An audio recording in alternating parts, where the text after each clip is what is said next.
Au nom du Père et du Fils et du Saint-Esprit, ainsi soit-il. Je voudrais aujourd'hui parler de celui qui était comme une lampe ardente dans le désert et qui invitait au baptême de conversion, qui invitait les habitants de Jérusalem, de tous les environs, à la pénitence, à la conversion, au baptême de repentir, qui était cette parole pleine de ferveur, cette voix qui crie dans le désert, Saint Jean-Baptiste. C'est lui qui a eu cette mission de montrer du doigt. Celui qui venait après lui était plus grand que lui, à savoir, c'est lui qui l'annonçait comme l'agneau divin, qui venait comme la lumière du monde. Il venait sur qui, lorsque Saint Jean-Baptiste le baptisait, descendit le Saint-Esprit. C'est lui qui prépara le chemin pour la venue du Messie. C'est lui qui a indiqué le Messie à ce peuple d'Israël.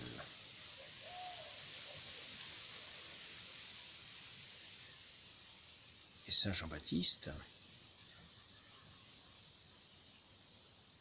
a été préparé lui-même dès le sein de sa mère. Il a été prophétisé par des prophètes. Et c'est pourquoi le Christ dit aussi de lui qu'il est un prophète et plus qu'un prophète. Car les prophètes ont prophétisé la venue du Christ, comme Saint Jean-Baptiste l'a fait, lui, de vive voix, et l'a montré devant les foules, comme étant celui qui était annoncé par l'Écriture. Mais il a lui-même été annoncé.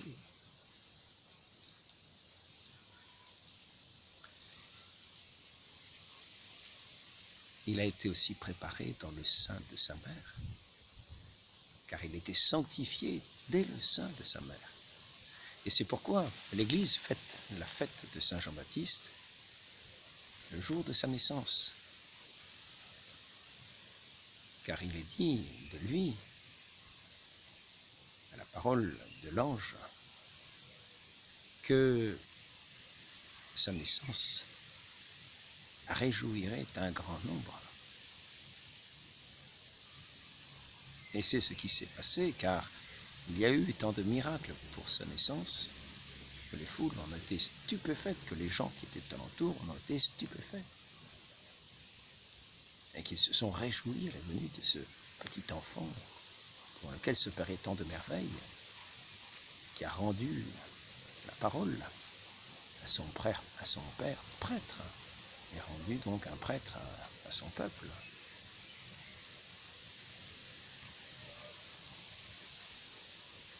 Qui a eu son nom annoncé par un ange.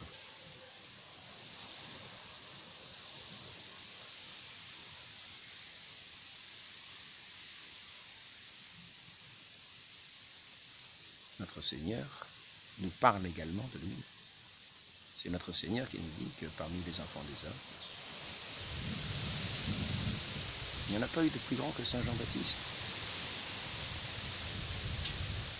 Et il nous dit aussi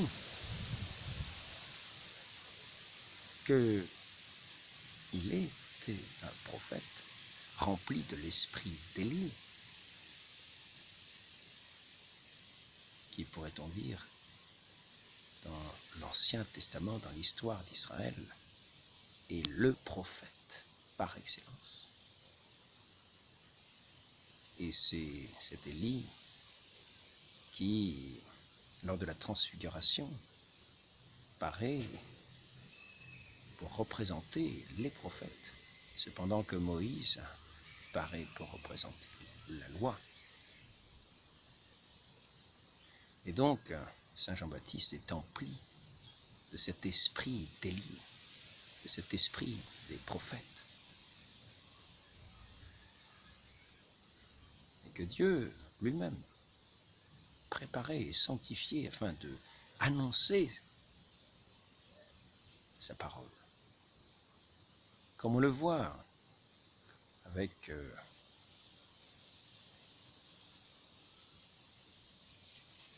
Isaïe, qui dit qu'il a une langue impure. Il est impur. Et l'ange vient avec un charbon ardent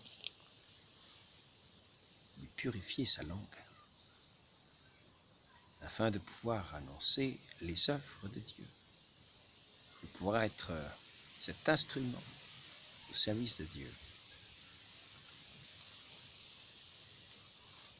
Et Saint Jean-Baptiste a été toujours fidèle dans cet esprit des prophètes, dans cet esprit de Dieu, dans cet esprit de vérité, jusqu'à perdre sa vie, car il perdra sa vie pour témoigner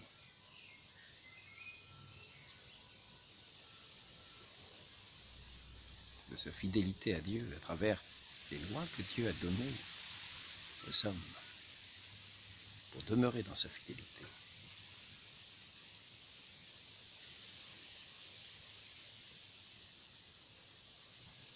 Notre Seigneur, un jour, a chassé les marchands du temple.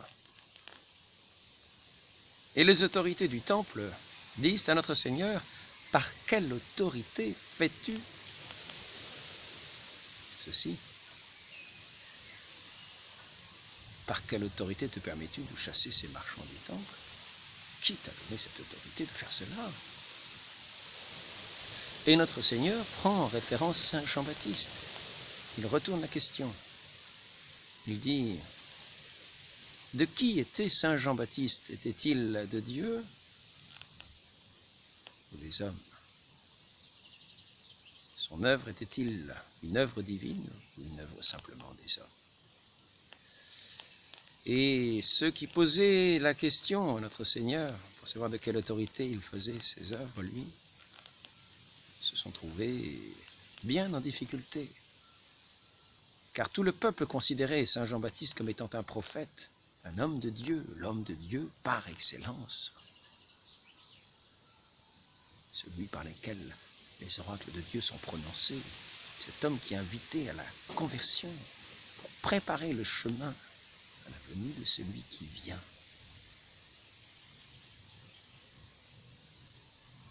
De cet homme qui est plus qu'un prophète, de ce Dieu qui se fait homme, de notre Seigneur Jésus-Christ. Et tout le monde considérait Saint Jean-Baptiste comme étant un homme de Dieu et un prophète agissant par la force même de Dieu, par la puissance de Dieu, par la sainteté de sa vie. Lui qui s'était retiré dans le désert, était vêtu de poils de chameau, il mangeait du miel et des sauterelles sauvages.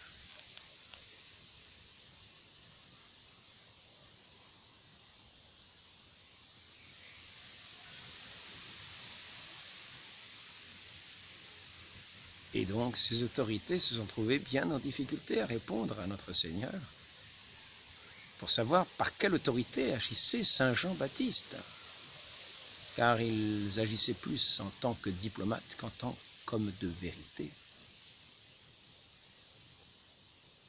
Et ils se disaient en eux-mêmes, si nous disons qu'il agissait, il était simplement l'action humaine, nous allons nous faire lapider par la foule qui le tient pour un saint, pour un homme de Dieu. Et si nous disons qu'il était de Dieu, Christ nous répondra, pourquoi ne l'écoutez-vous pas ou ne l'avez-vous pas écouté? Et ainsi, les autorités ont été amenées à répondre qu'ils étaient dans l'ignorance de savoir de quelle autorité parlait Saint Jean-Baptiste.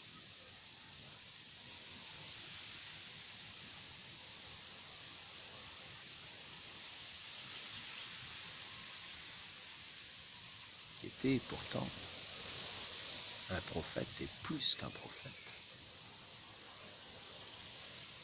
Et il montrait là, il exprimait là, visiblement, une ignorance devant une chose si importante, devant une personne envoyée de Dieu, qui a une telle importance qu'il est annoncé dans les Écritures, et que ces gens qui sont qualifiés normalement pour connaître les Écritures sont incapables de reconnaître.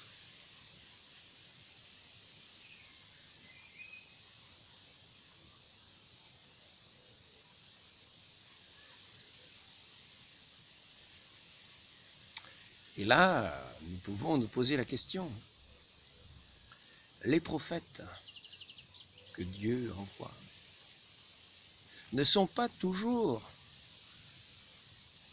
selon la lignée des ordres établis. C'est ainsi que Saint Jean-Baptiste ne faisait pas partie de ce corps sacerdotal.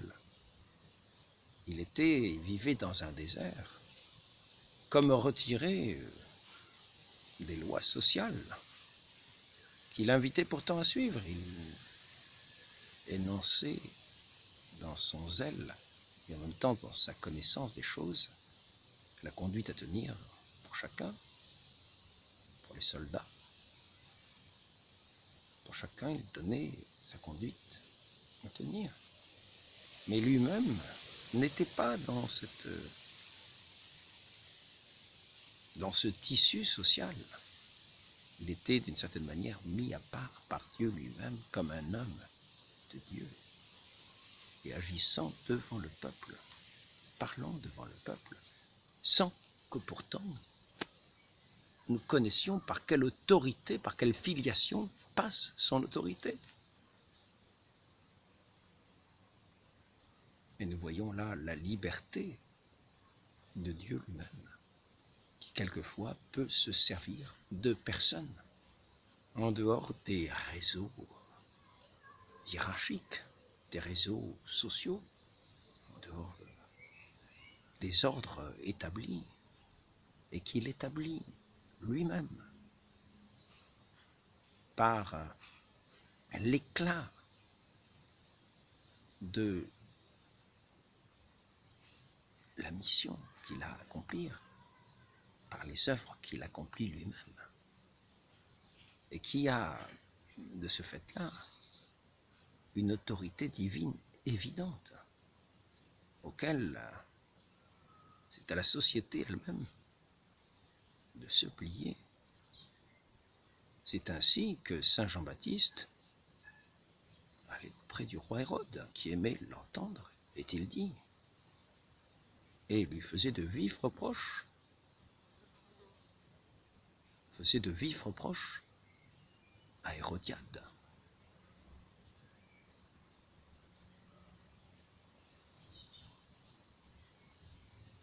Pour cet adultère qui était commis, elle qui avait pris le frère de son mari. Ainsi, nous voyons la puissance de Dieu à l'œuvre qui s'introduit dans ce monde ordonné selon certaines autorités qui ne sont pas toujours selon Dieu, car l'autorité vient de Dieu. Et c'est ainsi que c'est en écoutant cette voix de Dieu dans ses prophètes que l'ordre social peut être remis à sa place, toutes choses remises avec justice à leur place, et les véritables hiérarchies rétablies à leur place. Et c'est ainsi que lorsque le Christ est venu, lui non plus n'était pas établi, il était, il est vrai, fils de David.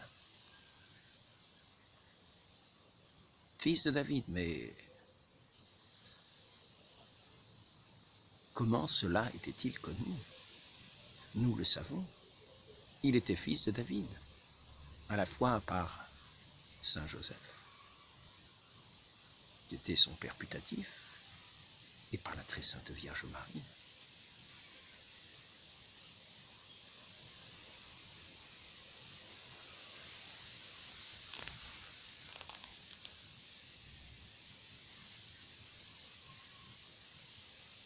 Mais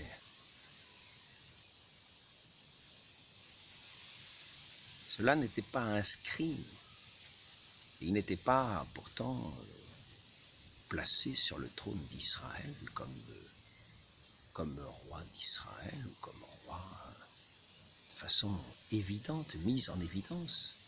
Et pourtant, sur le panneau de sa condamnation, il sera écrit « le roi des Juifs ». Et ainsi, nous voyons que ce panneau lui était justement attribué.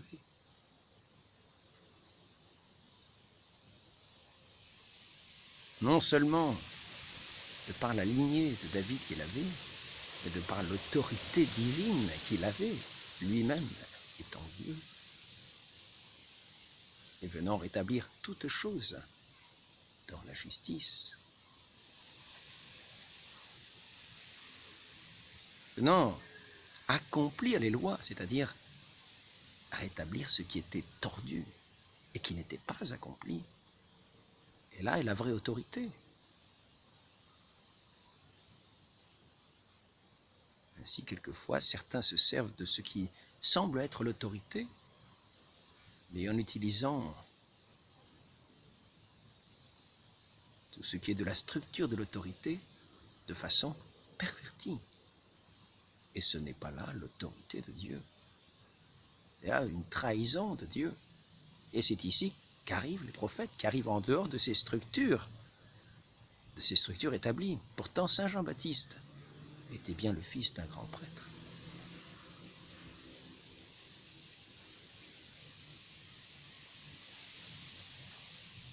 Mais il n'était pas au désert reconnu comme étant le fils d'un grand prêtre, il était reconnu comme l'envoyé de Dieu. Et notre Seigneur Jésus-Christ, fils de David, cette descendance royale, n'était pas reconnu comme roi d'Israël, mais par contre comme ayant cette autorité divine.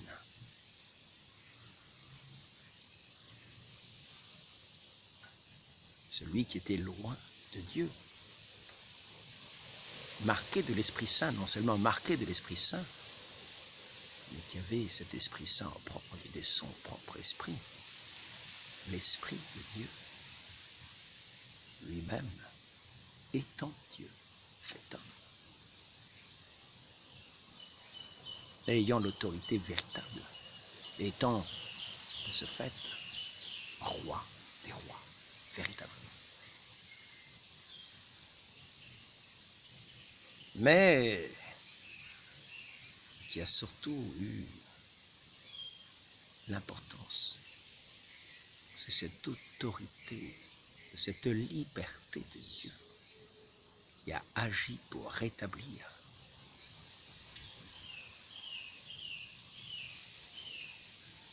cet ordre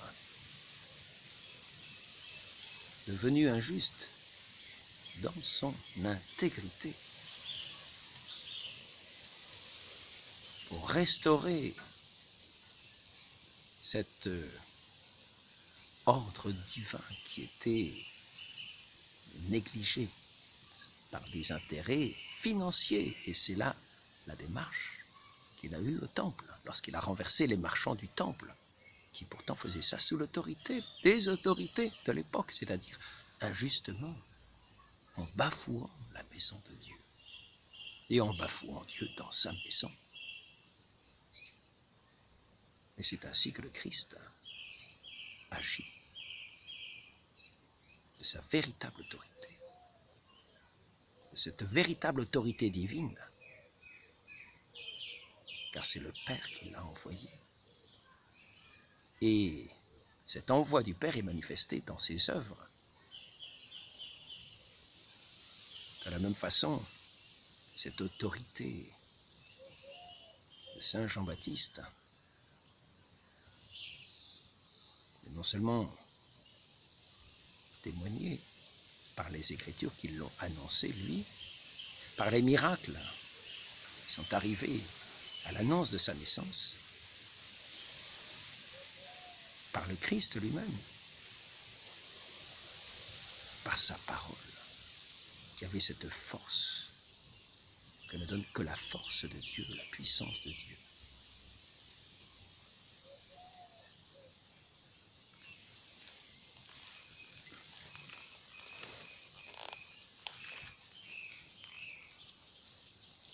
Ainsi, il s'agissait de rétablir l'autorité de Dieu sur une société qui se servait de son autorité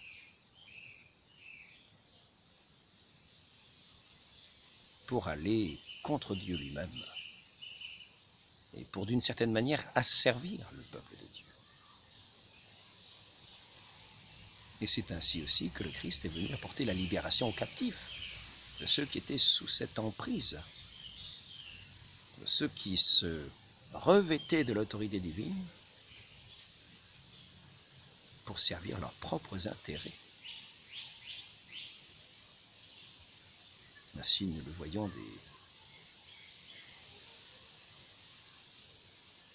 fils de Élie, au moment où Samuel était consacré au temple de Dieu, ces fils qui abusaient de leur position pour se prévaloir de droits qu'ils n'avaient pas.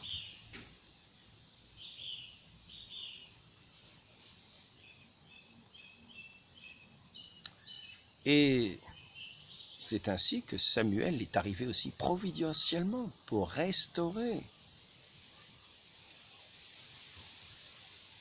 l'ordre divin qui était près d'être tout à fait corrompu.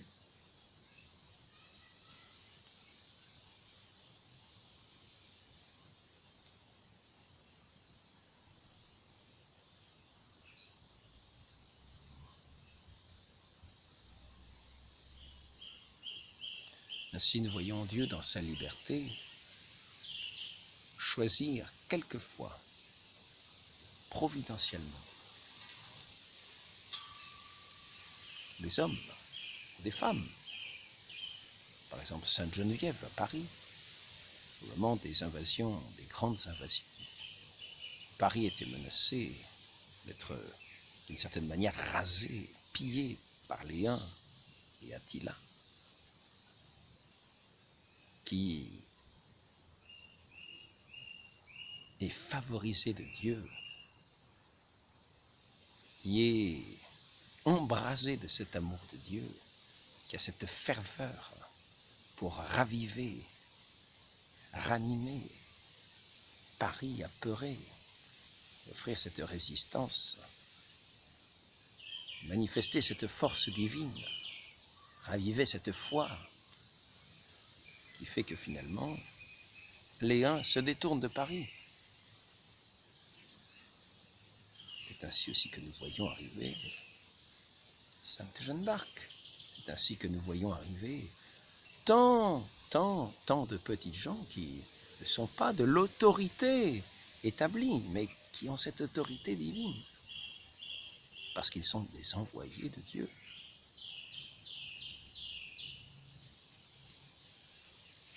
Mais qu'il faut les écouter, car c'est eux qui viennent restaurer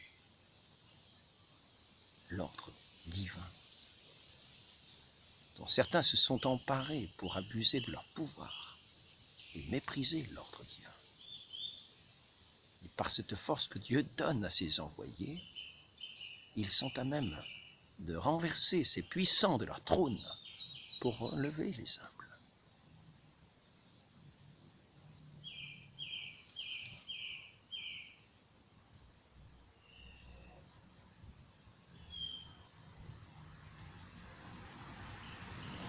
Demandons à la très sainte Vierge Marie, la mère de l'Église, de nous envoyer de tels envoyés, de tels élus de Dieu pour restaurer notre monde qui connaît aujourd'hui une telle corruption dans tous les domaines. Et demandons ces hommes, ces femmes de feu, afin de rétablir ce règne de notre Dieu sur cette terre, ce règne de son ardent amour, ce règne de la vérité, et non pas cet empire du mensonge qui opprime les peuples.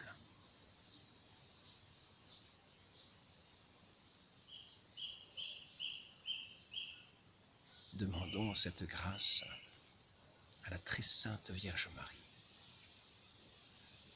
et de nous accorder en particulier pour notre pays des envoyés pour restaurer cette fille aînée de l'Église, si défigurée aujourd'hui par toutes les loges secrètes et tous les intérêts particuliers et partisans, afin de rétablir notre peuple dans son unité, dans sa foi, pour le rendre unanime, pour le rendre à la lumière de la charité.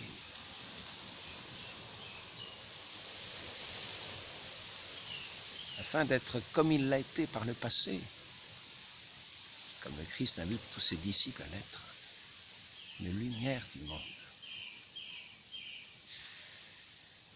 une lampe ardente dans ce désert du monde, une lampe ardente qui nous invite à la conversion des cœurs et nous ramener à cette vie éternelle et à la paix véritable. Ainsi soit-il. Au nom du Père et du Fils et du Saint-Esprit, ainsi soit-il.